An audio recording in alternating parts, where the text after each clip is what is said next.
We're living in a time where navigating global trade feels more complex than ever. It's tricky. It really is. So much uncertainty swirling around. Exactly. So when you see these deliberate efforts, these moves to actually foster international business cooperation, it really makes you sit up and take notice. Right. It stands out. And that's exactly what we're going to dive into today, a pretty significant upcoming event that seems to clearly signal China's ongoing commitment to working with international partners. Absolutely.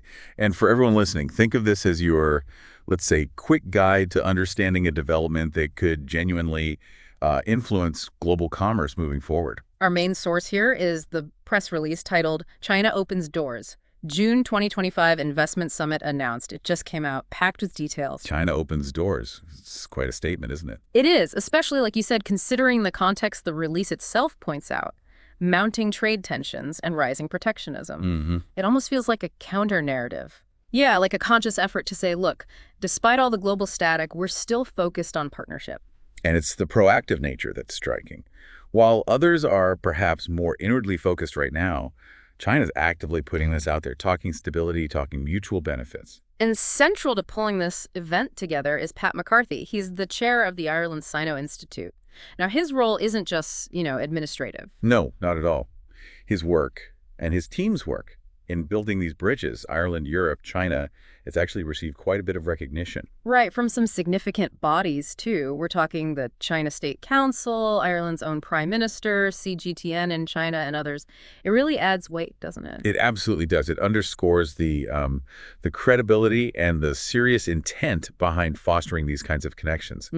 People like McCarthy and organizations like the Ireland Sino Institute, they're crucial. Especially as a nonprofit, politically neutral group, they act as that vital link, promoting understanding, but also tangible economic ties. Exactly. They're working across the board, business, education, culture, tourism, investment. It's quite broad. Pat McCarthy is joining us from the headquarters of the Ireland Sino Institute in Liaoning Province.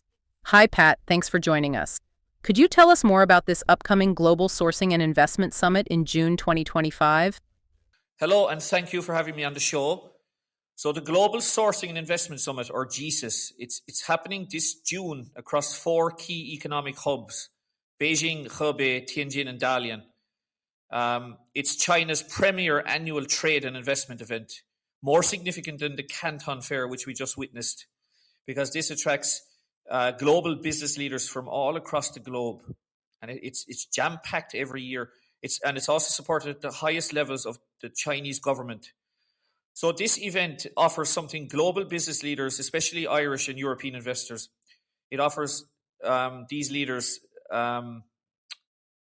stability and opportunity. It's a chance to diversify supply chains, enter new markets, and connect directly with government-approved Chinese suppliers across a wide range of sectors.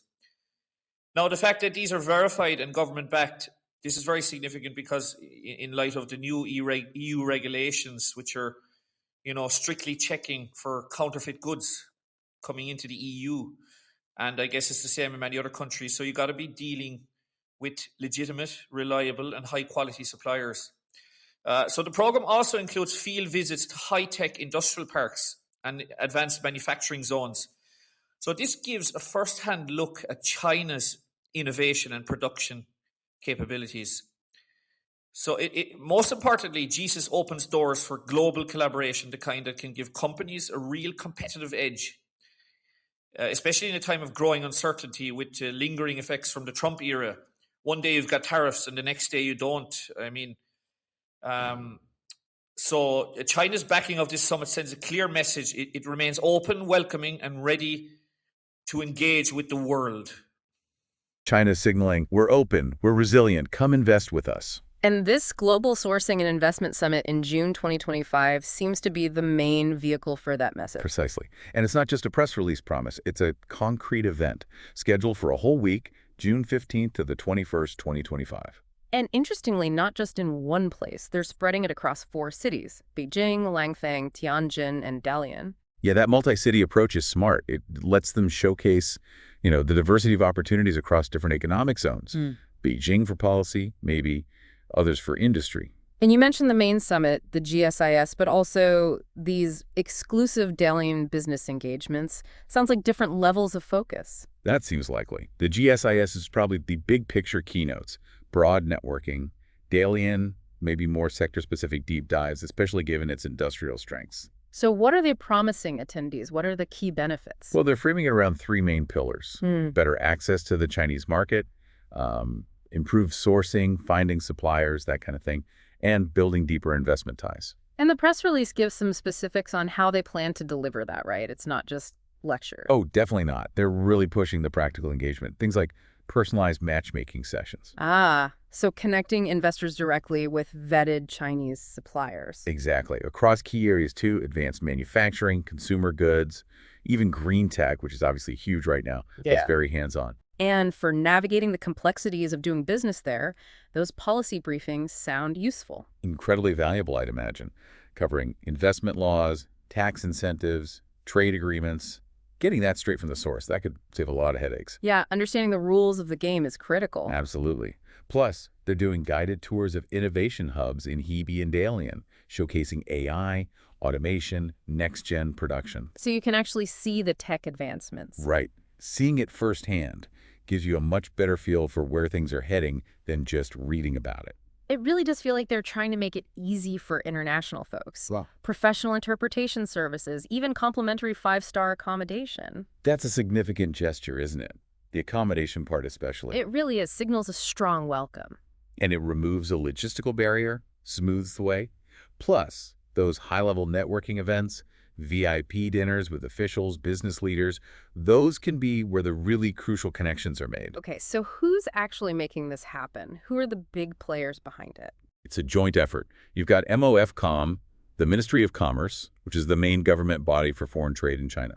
Okay, that's significant. Very.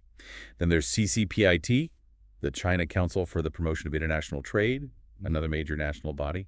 And the Dalian Commerce Bureau is involved too.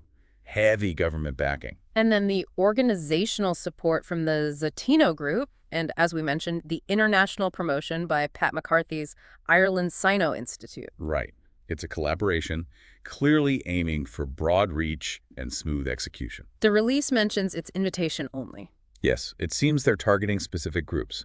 It says there's already strong interest confirmed from Irish and European chambers, trade associations, and multinational corporations. So focusing on those already potentially serious about engaging with the Chinese market makes sense. Keeps it focused, more conducive to actual business, perhaps. And for our listeners, particularly in Ireland and the EU, there's good news on the travel front. Yeah, quite good news. Irish citizens get that 30-day visa-free entry into China, which is a big plus. And for most other EU citizens. Simplified entry procedures generally.